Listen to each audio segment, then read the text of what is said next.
Jake, the last time we saw this man compete, it was at Wembley Stadium fighting Daniel Dubois for the heavyweight championship. He's not someone who's past his prime. He's not someone who's over the hill. And yes, that fight didn't go his way, but he's still very much in the game. He's one of the best heavyweights in the world. What is it about his game, though, that makes you confident that you can shock the world and beat him?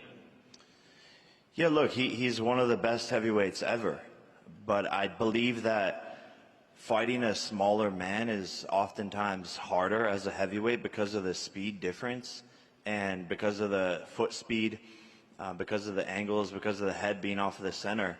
And so all of that power is great, and he's knocked people out. I just have to avoid that one shot for 8 rounds, and I believe that I can do that.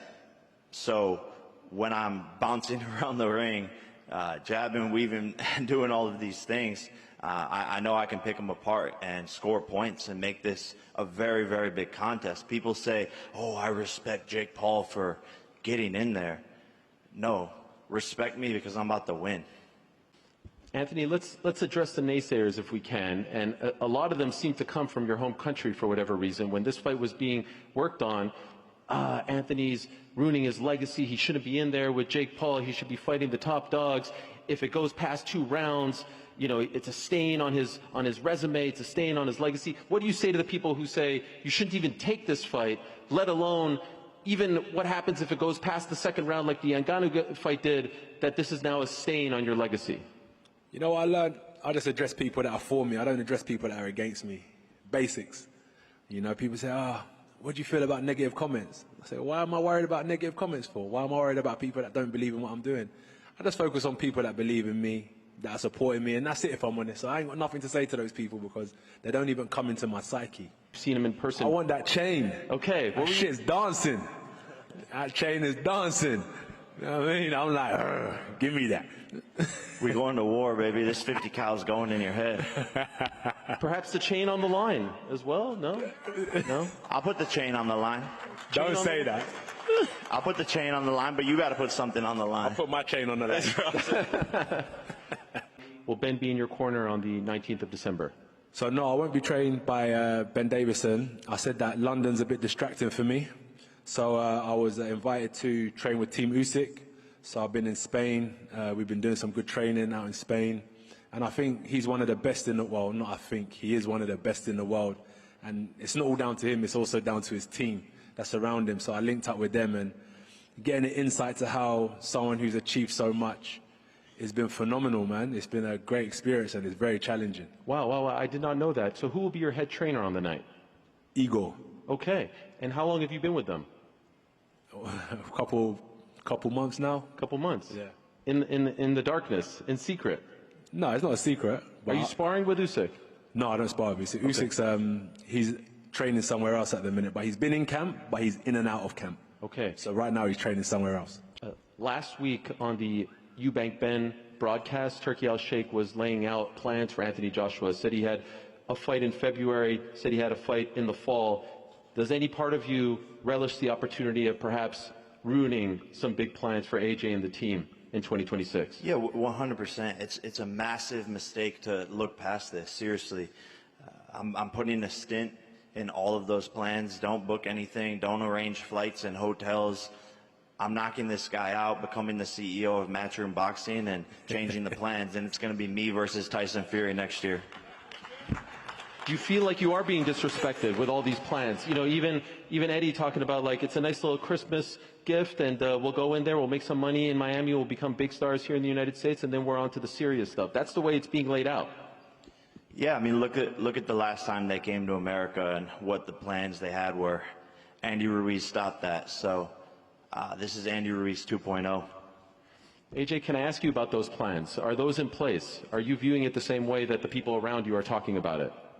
What about fighting February? Well, they're saying we have a date in February, we have a date in the fall, the Tyson fight is being discussed, but you do have a fight already booked that's, you know how the game goes. Yeah, if I'm going to be honest, I'm going to break his face, I'm going to break his body up, I'm going to stomp all over him. That's my mentality, right? That's a fighter's mentality, and I know what's in my heart, I know what's in my mind, and I'm here to compete. I'm here to prove myself that I'm the better fighter, so I'm looking forward to it, and I'll do that until I finish fighting, no matter who it is. Do you agree with the assessment that if this fight goes longer than the Ngannou fight, it's kind of a... No, Jake's a completely different fighter to Ngannou. Ngannou and Jake are completely different animals, so I can't compare the two together. Ngannou never boxed before either. Jake's boxed before. They're just different. Ngannou's a lot more slower, a lot bigger and more powerful. Jake's quicker. Jake boxes in a completely different style. Ngannou's more upright. He can does switches southpaw and orthodox. Jake doesn't really do that. They're completely different fighters, if I'm honest with you. So I'm not trying to compare. At the end of the day, it's just what happens at the end of the night. I'm not in there to try and knock Jake out in 10 seconds or 8 rounds. I'm going to go in there and do a job. I'm going to want to hurt him. You know, I'm going to want to really hurt him in the ring. If that's what I want to do. That's what I'm here to do. By the way, who's the opponent that you were supposed to fight this weekend? He's in Jake Paul's camp. Who's that? What? Yeah. He's he in here? Jake Paul's camp. What's his name? Cassius. Okay. And where was Yeah. that supposed to be? In Already Rio? whooped that ass. Sorry, Cassius. Oh, damn. Where was that supposed to be? He got a broken knee right now. Where was that supposed to be? That was going to be in Saudi Arabia. Okay. Yeah, so we had a good plan lined up to fight in Saudi Arabia. Get on there, big, like, not even announce it, but like just turn up, ring walk. What's he doing? No announcement. Wow. And build that momentum again.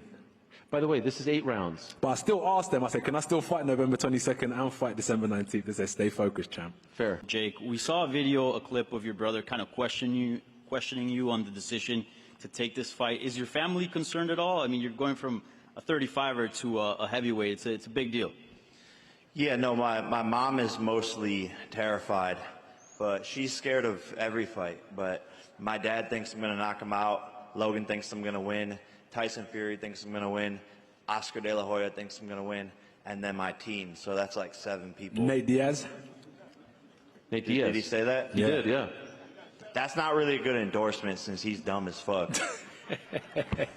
All right. My question is really for both fighters. I've seen odds that have Joshua listed at, a minus 1,100 favorite. On one hand, few are picking Jake to win, so he can't really lose in the public's eye because of how audacious this fight is. But then on the other hand, if Joshua doesn't blow him out, some people will look at it as an unofficial W for Jake. My question to both men is, who has more pressure on them going into this fight? 100% Anthony. Yeah, 1,000%. This is something that's going to weigh on him, right? Like, because of what you said, I'm going in there, I can fight free. If he starts getting touched up and losing rounds, I think the cookie will crumble. Do you agree? Whatever he said. We'll see if the cookie crumbles. I don't know what to say. I'm confident in myself.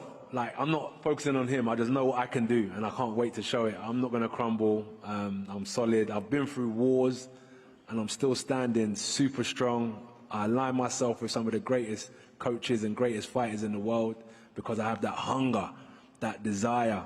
Every time I've been knocked down or been in trouble when I was younger, came back 3 years later, got to the Olympics, get in trouble again before the Olympics, 3 years later, become world champion after 16 fights. Win all the belts, get beat by Ruiz, come back and unify the division for the second time. It's just constantly drives my focus and my hunger to get better. So I'm going to be a tough man to break down 100% come December 19th because I've been building myself over the last year. I ain't been sitting back. I've been working. Thank you. Have the boxing fans you've been speaking to since this was announced been telling you that you need to knock this guy out? Do you know what it is?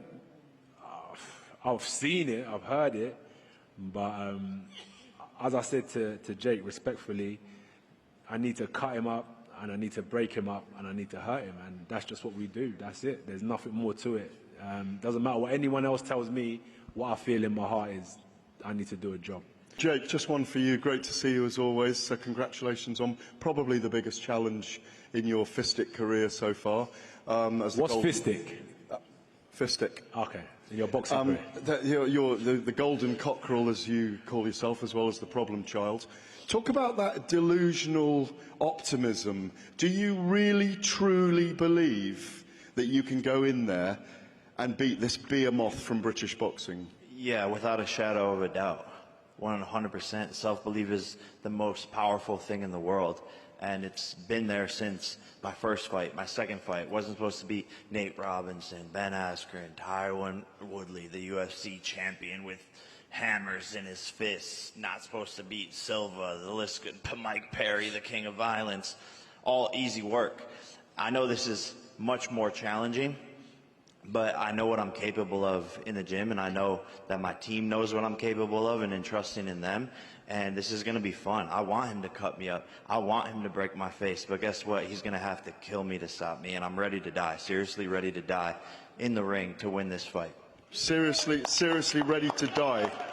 Seriously ready to die. We're all born to die, baby. Thank you very much, gentlemen. Cheers. Hi, Jojo from Better Media here. This question's for Joshua. Oscar De La Hoya, Nate Diaz, and Tyson Fury all said that Jake is going to knock you out. Would you be willing to take the bet with Tyson Fury that's saying that Jake is going to beat you? No, I'm not worried about what Tyson Fury's got to say. That's what I'm saying. It ain't even about the money. I'm betting on myself. Yep. I'm focusing on myself. I'm fully betting on myself. I ain't worried about what anyone's got to say. He did say he's going to put £1 million on it. Would you be willing to take that bet with Tyson Fury? Respectfully, I'm not worried about what Tyson Fury's got to say, or I'm not here for any of that betting and nonsense. I'm here to fight, and that's all it is. Once I get the job done, I'm going to collect my check, cash it, and I'm going to focus on the next one. My bet is on me doing a number on him. That's all there is to it. Do you think if you don't knock him out, that's considered a loss for you? Win or lose, if you don't knock him out, do you think that's a loss for you? Are you asking for me, or are you asking for you? Well, both. But in your opinion, if you go 8 rounds and win a decision against a guy who's only had 13 pro fights, It's no. It's not that. That's what I'm saying. That's for you. Are you asking for me, or are you asking from your perspective? Yours. I mean, from your perspective. From mine. Yeah. Is it a win for you if you just beat him, no. or do you need to knock him out? I need to knock him out. I like that. If you do pull this off, and respect to Judge, obviously he's a legend, is this the biggest upset in boxing history? For sure. Neck and neck with Tyson and Buster. Right up there. Biggest stage. This will probably be the second most viewed fight in the history of boxing behind me and Tyson. And I'm going to go in there and win and shock the world. And Anthony, if you win, what does that say? Massive, big news. Big news. That's why I wanted to take this fight, is because I knew the opportunity that it presented in the build-up and the aftermath of a victory as well. So it's a great opportunity for me to announce myself as a dominant figure once again, as I did with Francis Ngannou. Different fighters, but that same mentality. Go in there and showcase what you can do.